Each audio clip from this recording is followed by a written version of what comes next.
Welcome into today's discussion. These are your 500 seconds of resilience. I appreciate you taking the time to consider a different aspect and perspective on this term about personal leadership, personal resilience.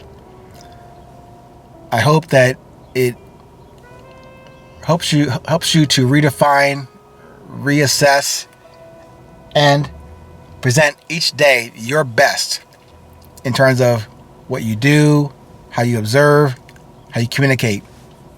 In essence, that is the definition I'm offering to you as resilience. More courage than vanity, more clarity than confusion. So today, I mentioned just now the term vanity. In terms of the resilience, I was mentioning to you about that balance that is the core definition in the book, Resilience, the Beauty of Presence, about having more courage than vanity in every moment, in every day, is a measurement for resilience. But I want to adjust that outlining definition to this.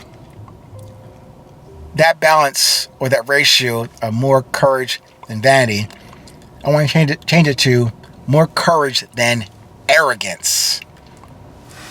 That term arrogance is a bit more upfront and direct than the term vanity, I think. Or I observe that now. I like how I have defined and shared the term with you, but also I want to make sure that I respect the poetic feel in the book and in workshops and in these podcasts about that dynamic between courage and what was called vanity, but that balance between courage, which is confidence and humility, and what was defined as vanity is still ego and fear. But that word vanity is now, I'm going to change that to arrogance, ego, and fear. I will start citing the resilient antagonist as arrogance going forward, and to add a bit more clarity to that balance between courage and arrogance. Maybe it's just me, but using the term vanity comes across as more elegant, softer, almost storing the negative approach to that positivity as almost like cloaked in a nice, pretty veil called vanity instead of the new term arrogance. Arrogance, I don't think there's any dispute about that. Vanity, you could soften that, or it comes across as softened. Like, oh yeah, that's as opposed to courage. Vanity. That sounds, almost like I don't know, parochial or almost like a British term over in the old country. I don't know, but to me, arrogance, it almost like reduces the level of the unclarity or vagueness. Anyway, that's what I'm saying today. I could rationalize my vanity as that thin veil of a presentation or pretension, and then can hide and seek behind that veil called, my vanity. It's no big deal. I just need to get over this and get on with the day, if I use the term vanity. And that becomes an ingrained habit, not confronting or dealing with the truth, meaning how arrogant am I, as opposed to how vain I am. I am. Again, vain is a way, or vanity is a way to just shirk behind that curtain. But to me, at least, to define or default my resilience more to arrogance, whoa, I can see and know and feel that arrogance in me as I express it, as it comes out. You see what I'm saying? But to say, oh, my vanity, I get it. It sounds really so, I don't know, dismissive and, a throwaway term. But I'm guilty because that's how I wrote it in the book. It's in there, black and white, and in color in some parts of the book. But I think the great thing about having the inspiration to start these podcasts to further elaborate on the concept, context, and content of the book is helping me to, as I said before, refine, edit myself, refine my argument or my propositions to you about how to manage your understanding of resilience.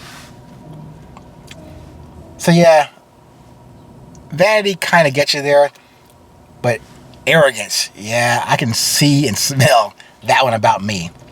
So to share with you another parallax view on my journey to resilience. And as I said, this new term, not new to the world, new to me to use it in the context of resilience, is making me check my arrogance at the door to resilience. And maybe even checking my arrogance against that bigger door, maybe a smaller door, called courage. Maybe that's probably a better way to put that. The big door of arrogance, it can dwarf the small entry port of courage. But yet, I'm trying to make sure I maintain a more concern and attention to courage than I do to arrogance. And if I do that, that door of courage, even though it's smaller than the big door and the wide open highway of arrogance, which is always open because it's easier, it takes a little more effort, a lot more courage to go through that door instead of just ambling about in the world of arrogance, which, full disclosure, I have done that.